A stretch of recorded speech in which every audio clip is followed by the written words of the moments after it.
নীলফামারীর সৈয়দপুর বিমানবন্দর থেকে প্রায় অর্ধ কোটি টাকাসহ ঠাকুরগাঁও জেলা জামায়াতে ইসলামীর আমির বেলাল উদ্দিনকে আটক করেছে আইনশৃঙ্খলা বাহিনী। পেশায় শিক্ষক বেলাল উদ্দিনের কাছ থেকে উদ্ধার হওয়া টাকার পরিমাণ প্রায় ৫০ লাখ টাকা বলে পুলিশ জানিয়েছে।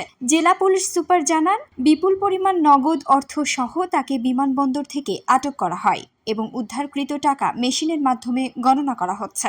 এদিকে ঘটনাটিকে গ্রেফতারের নাটক ও মিথ্যা প্রোপাগান্ডা বলে দাবি করেছে জামায়াতে ইসলামী।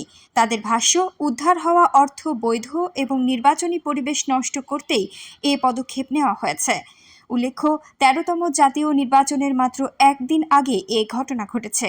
ঘটনার প্রেক্ষিতে জামায়াতে ইসলামীর জরুরি সংবাদ সম্মেলন ডেকেছে এবং বিষয়টি নিয়ে তদন্ত চলছে বলে জানিয়েছে আইন শৃঙ্খলা বাহিনী।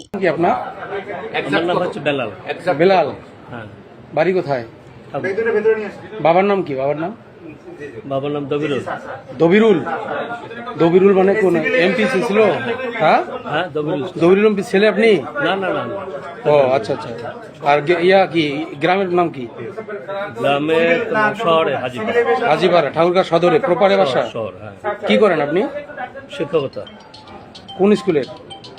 কলেজে? সালন্দার। হ্যাঁ, ঠাকুরগাঁও সালন্দার কলেজের শিক্ষক আপনি?